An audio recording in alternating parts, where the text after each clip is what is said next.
वडगाव हे गाव काळाच्या ओघात विसरलं गेलेलं एक ठिकाण होतं. तिथे पोहोचण्यासाठी आजही कच्च्या रस्त्यावरून जावं लागायचं. अभिजित जेव्हा 10 वर्षांनंतर गाड्याच्या धुळीत माखलेली आपली बॅग घेऊन बसमधून उतरला, तेव्हा वारंही जणू त्याला परत जाण्याचा इशारा देत होतं. झाडांच्या पानांची सळसळ काळजाचा ठोका चुकवणारी होती.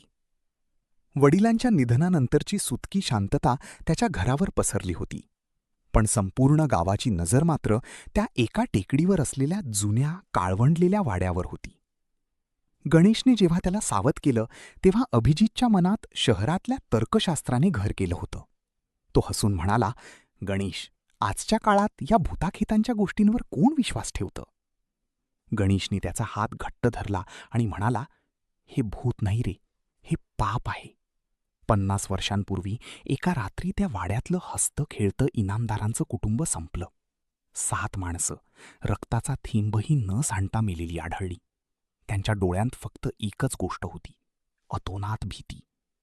पोलीस आले, तपास झाला, पण मारेकरी कधीच सापडला नाही. लोक म्हणतात तो मारेकरी आजही तिथेच वावरतो. कुतूहलाने पछाडलेला अभिजित त्या रात्री वाड्याच्या दिशेने निघाला.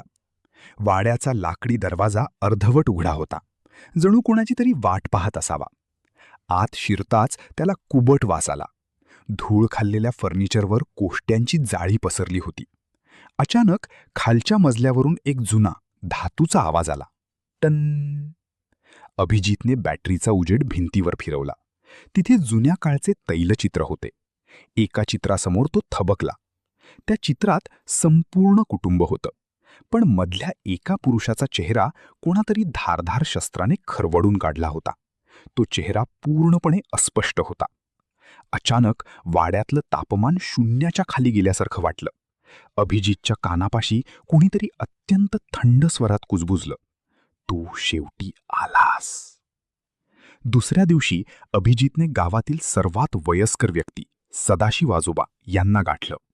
अभिजितचे वडील गाव सोडून शहरात का स्थायिक झाले हे त्याला जाणून घ्यायचं होतं. आजोबांनी थरथरत्या हाताने एक जुनी डायरी बाहेर काढली. "तुझे वडील त्या काळी इनामदारांचे हिशोबनीस होते. ज्या रात्री तो हत्याकांड घडलं त्याच रात्री तुझे वडील गायब झाले होते. 6 महिन्यांनी ते शहरात आहेत असे समजले. ते खूप श्रीमंत झाले होते.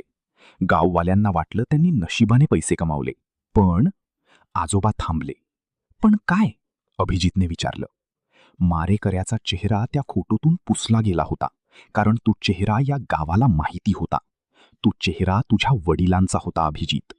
अभिजित पुन्हा वाड्यात धावला. त्याला हे खोटं ठरवायचं होतं. तो त्या अस्पष्ट चित्रासमोर उभा राहिला आणि ओरडला, "बाहेर ये, समोर ये." बघता बघता चित्रातील तो अस्पष्ट झालेला भाग रक्तासारखा लाल होऊ लागला. रंग आपोआप तयार होऊ लागले. अभिजितच्या छातीत धडधड इतकी वाढली होती की त्यालाच स्वतःचा श्वास ऐकू येत नव्हता. वाड्याच्या भिंती जणू त्याच्याकडे झुकत होत्या, जणू त्या सगळ्या त्याचं सत्य ऐकायला उत्सुक होत्या. हे खोटं आहे, हे सगळं खोटं आहे. तो स्वतःलाच पटवून देण्याचा प्रयत्न करत होता, पण त्या चित्रातील बदलणारा चेहरा त्याच्या प्रत्येक शब्दाला आव्हान देत होता.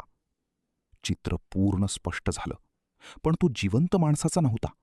त्यात अपराध, राग आणि काहीतरी अमानवी भयानकतेचं मिश्रण होतं.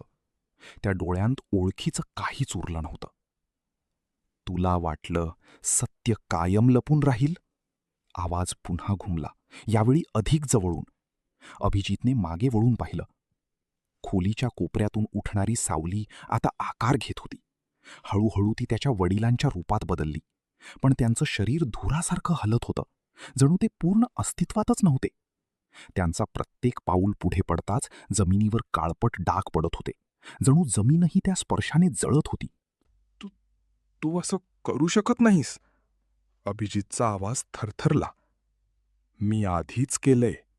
ती आकृती हसली आणि म्हणाली, "या वाड्यासाठी, या जमिनीसाठी मी सगळं संपवलं, आणि आता हीच जमीन तुला मागते." अचानक वाड्याच्या छतावरून किरकिर आवाज येऊ लागले. जुन्या लाकडी तुळया एकामागून एक तडकू लागल्या. भिंतींमधून धूर बाहेर येऊ लागला. काही क्षणांतच लाकडानं पेट घेतला आणि आग वेगानं पसरू लागली. अभिजितनं धावत दरवाजाकडे झेप घेतली. तोच दरवाजा, जो काही क्षणांपूर्वी उघडा होता, पण आता मात्र तो बंद झाला होता. त्याने जोरात ओढला, पुन्हा आणखी जोरात, पण दरवाजा हललाही नाही. कोणीतरी आहे का? वाचवा!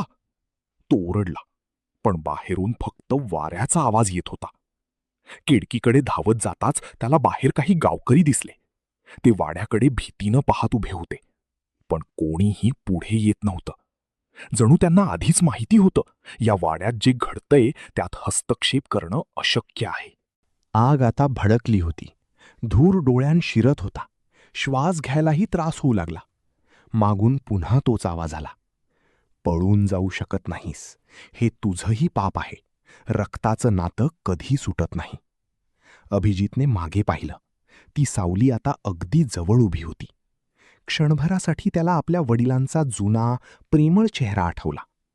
आणि पुढच्याच क्षणी तो चेहरा पुन्हा त्या भयाण रूपात बदलला. बाबा, त्याच्या तोंडून शब्द फुटला. सावलीने हात पुढे केला आणि जणू कोणत्या तरी अदृश्य शक्तीने ओढल्यासारखा अभिजित तिच्याकडे गेला. बाहेर उभ्या गावकऱ्यांनी ते दृश्य पाहिलं. जळत्या खिडकीतून 2 आकृत्या दिसत होत्या. एक उंच, स्थिर आणि दुसरी तडफडणारी, सुटण्याचा प्रयत्न करणारी. काही क्षण त्या एकमेकांना घट्ट धरून उभ्या राहिल्या आणि मग आग अधिक भडकली. थोड्याच वेळात सगळं शांत झालं.